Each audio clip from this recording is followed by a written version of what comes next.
Bom, então agora sim a gente vai começar a falar sobre técnicas de demonstração, e a primeira que a gente vai ver então é a demonstração direta. Então vamos imaginar que a gente tem uma proposição dessa forma, CP então Q, então você deve lembrar isso lá de lógica matemática, né? Uma proposição.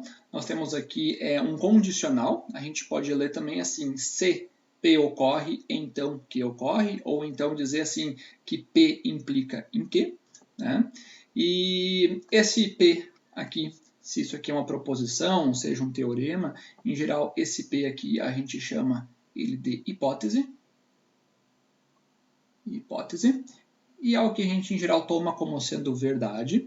E a partir disso aqui a gente quer mostrar este Q, que é no caso a tese. Assim.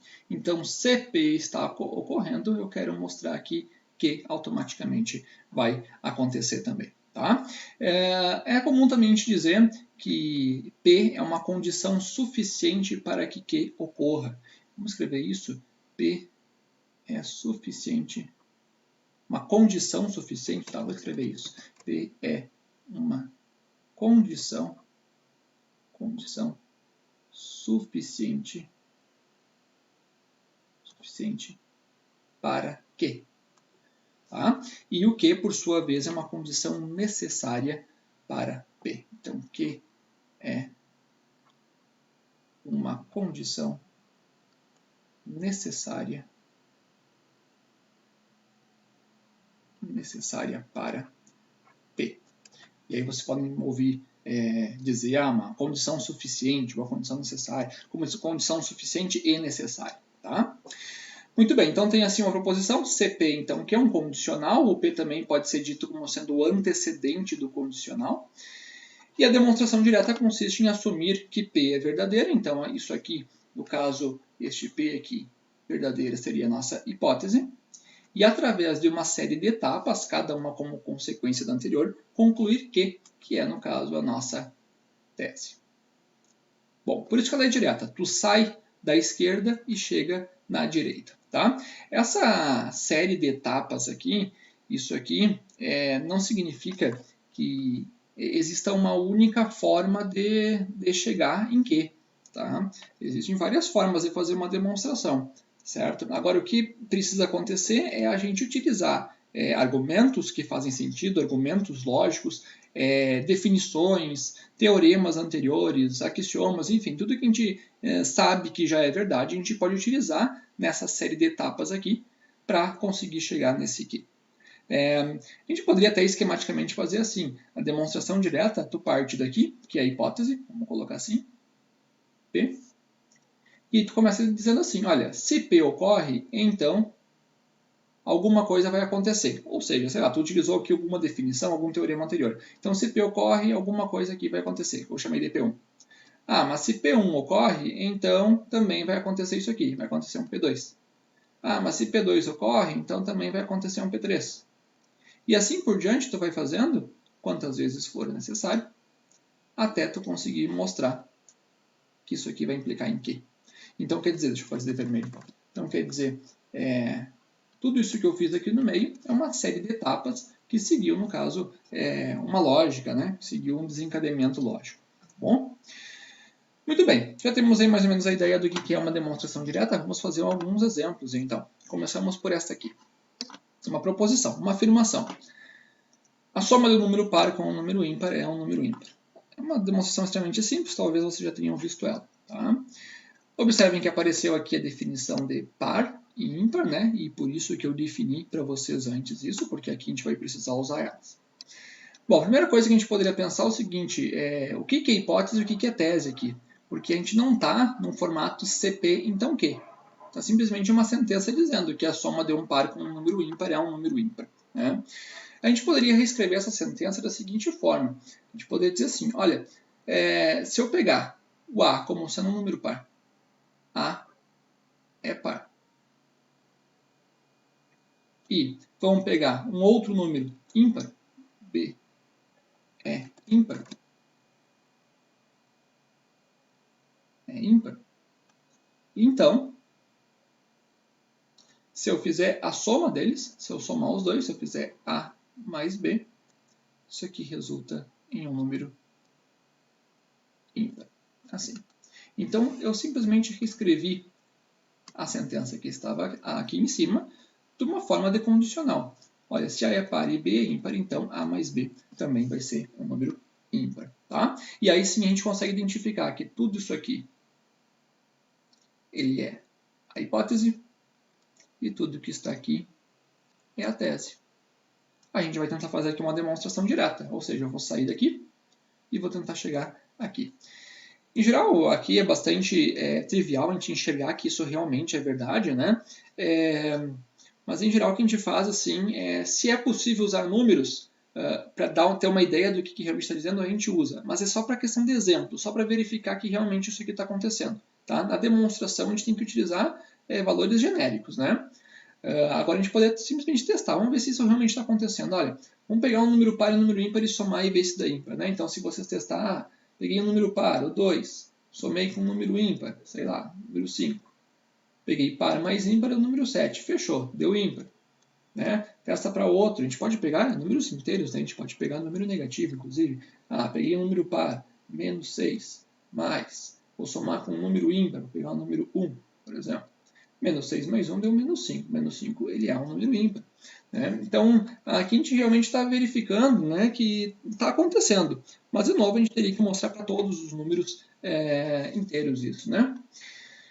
Muito bem, vamos fazer então. Eu vou mostrar para vocês o jeito que eu aprendi e eu gosto dessa técnica, tá? Antes de sair demonstrando, escrevendo toda a demonstração bonitinha, e isso é algo que a gente vai fazer em análise, né? Tem que fazer toda a formalização. Faça um rascunho antes. Faça um rascunho, tipo um esquema, tá? Um esquema do como seria a tua demonstração. Então, vamos fazer assim, ó. Vou colocar rascunho. Isso aqui, em geral, a gente não mostra, não coloca na demonstração, a gente faz num rascunho mesmo, um papel separado. Vamos ver. Eu vou tentar sair daqui e chegar aqui. Bom, A é par e B é ímpar. Então, se o A for par, ele for par, então quer dizer que o A eu poderia escrever o A como sendo 2 vezes um certo K. Eu vou chamar aqui de K1. K1 pertencente aos inteiros. Isso aqui é pela definição desse par que a gente viu no vídeo anterior. Se eu pegar um B que ele é ímpar, então o B eu poderia escrever como sendo um 2K2 mais 1, tá? Um K2 pertencente aos inteiros. Isso aí vem da definição de ser um número ímpar. Por que eu peguei valores de K diferentes? Por que aqui é um K1 e aqui é um K2? Porque se eu pegar o mesmo K, o A e o B vão ser números consecutivos, né? Quer dizer, pega o K1, por exemplo, como sendo 3. E aqui, vamos supor que eu pegue também aqui como sendo 3. Olha o que vai ficar. O A vai ser 2 vezes 3, vai dar 6. E o B vai ficar 2 vezes 3 dá 6, mais 1 dá 7. Então, A e o B vai ser 6 e 7 respectivamente, vão ser consecutivos. Mas aqui a proposição é para quaisquer números pares e ímpares, né? Então, eu pego valores de K1 e K2 que podem ser, inclusive, diferentes. Então tá, A é par, B é ímpar.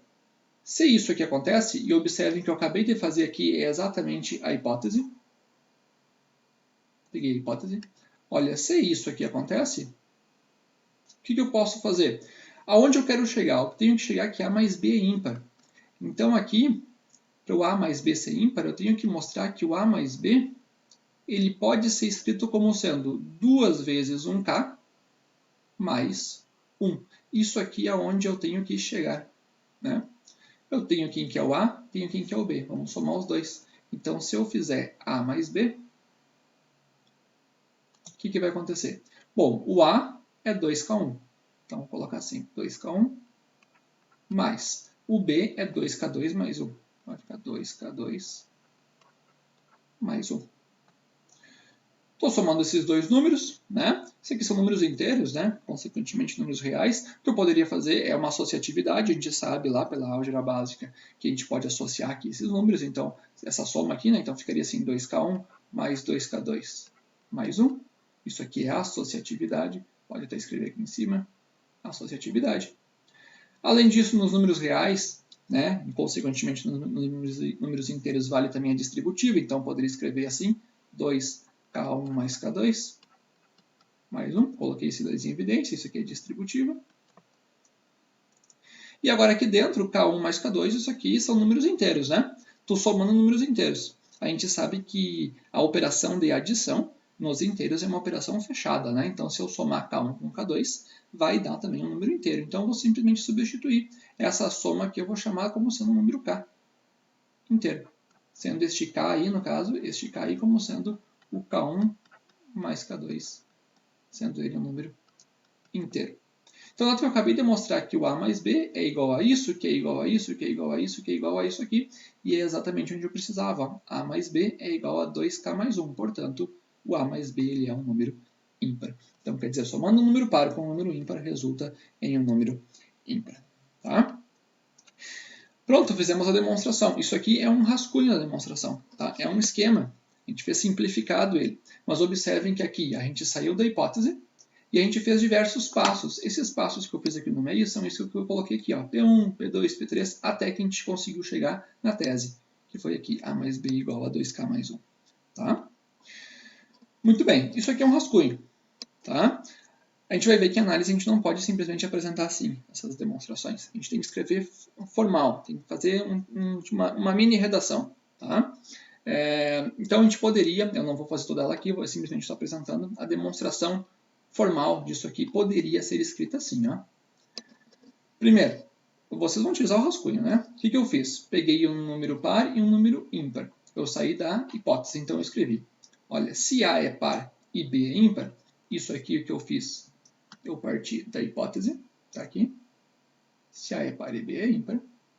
Então, por definição, aqui eu estou utilizando algo que já foi feito antes, está definido, né? Por definição, no caso de par e ímpar, existem um K1 e um K2 inteiros, tal que o A é 2K1 e o B é 2K2 mais 1. Então, tudo isso que eu fiz aqui, que eu escrevi nessa primeira linha, está aqui, ó, essa parte aqui. Assim, fazendo A mais B, então, eu tenho eles, fiz A mais B. Agora eu vou desenvolver a conta que eu fiz anteriormente, ó. Pelos passos, né? Se quiser complementar, poderia complementar aqui a associativa. Fiz a associação, depois aqui eu fiz a distributiva, né? E aqui eu juntei. Então, fez toda a conta. Então, assim, fazendo A mais B, eu cheguei que A mais B é igual a 2K mais 1, onde o K é igual a K1 mais K2 pertencente aos inteiros. Eu posso dizer que isso aqui é inteiro, porque lá em cima eu defini, ó, K1 e K2 são números inteiros. Logo, A mais B é ímpar, né? Pela própria definição desse ímpar. Tá? Então, aqui está a demonstração. Demonstração mesmo, demonstração formal. Isso aqui é simplesmente um rascunho. Okay? Muito bem. Então, está aí a primeira demonstração direta. Tá? Vamos fazer mais um exemplo. Então, este aqui, ó, essa proposição. Sejam A, B e C números inteiros. Se A divide B e A divide C, então A divide B mais C.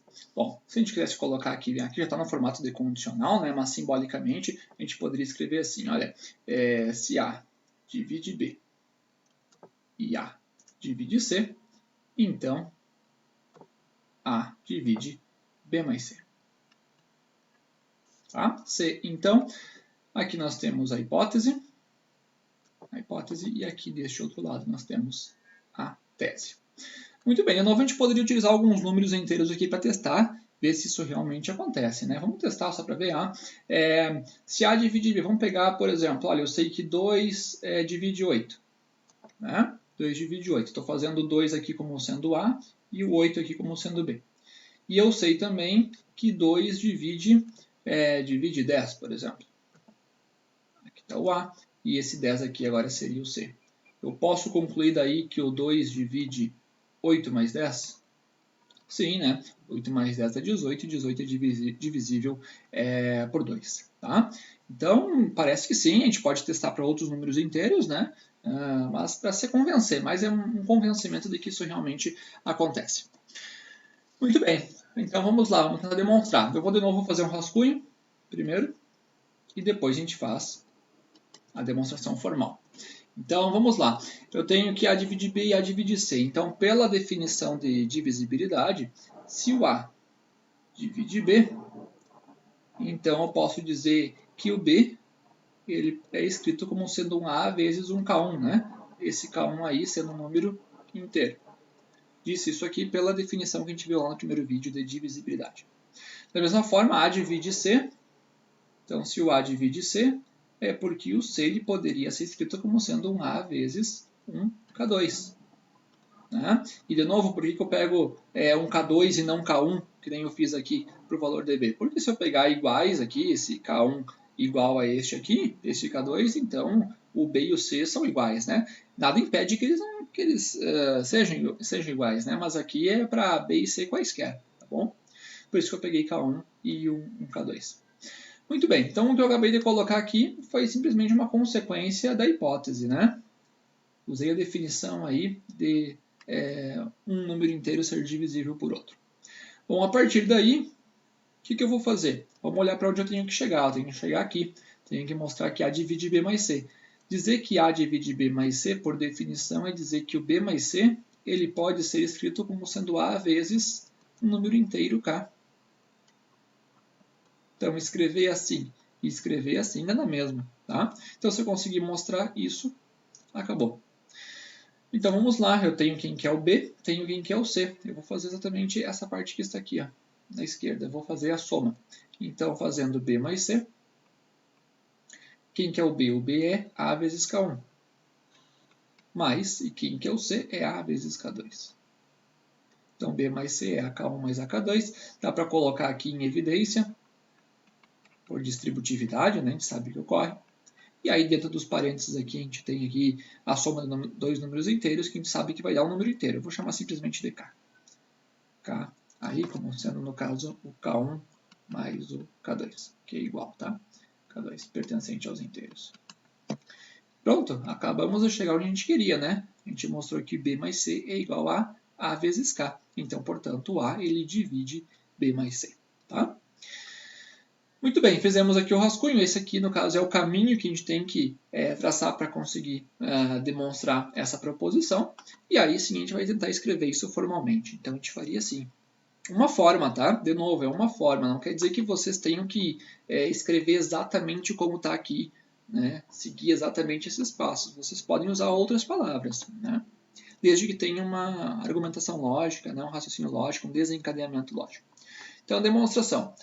Sejam A, B e C inteiros. Se A divide B e A divide C, observem que aqui essa primeira frase é exatamente a hipótese. Né? Se A divide B e A divide C, então, por definição, essa aqui é a definição no caso de divisibilidade. Existem K1 e K2 inteiros, tal que o B é A vezes K1 e o C é igual a A vezes K2, que foi o que eu tinha escrito aqui. Ó. Né? Agora, o que estava aqui eu simplesmente escrevi por extenso. Assim, fazendo B mais C, obtemos isso aqui. Então, fiz as contas que eu tinha feito aqui em cima também. Escrevi elas assim. Chegamos, então, que B mais C é a mesma coisa que A vezes K. É igual a A vezes K. Sendo este K aqui, K1 mais K2, pertencente aos inteiros. Logo, B mais C é divisível por A, isto é, A divide B mais C, que era onde a gente queria chegar, né? Então, aqui, simplesmente escrevi de uma forma formal. Essa aqui seria a demonstração. Tá? Vocês vão ver que, às vezes, e eu insisto isso no rascunho, se você pegar os livros aí com demonstrações, eles não mostram rascunho nenhum, né? Eles vão direto para cá. Nesses casos aqui, que é uma demonstração simples, a gente até consegue entender. Mas existem casos que a gente fica assim, sem entender de onde é que veio alguns passos, né? Por que foram feitos alguns passos. Esses passos aí, em geral, eles estão lá no rascunho. O rascunho explica isso, tá bom? Então, sempre tentar fazer um rascunho antes, um esquema de onde a gente pode, qual o caminho que a gente pode tracejar, né? E também aonde que a gente quer chegar. Isso aqui é muito importante também fazer. Né? Olha para a tese, bom, eu preciso chegar nisso. Tá? E a gente tenta fazer um caminho para chegar exatamente no que está aqui.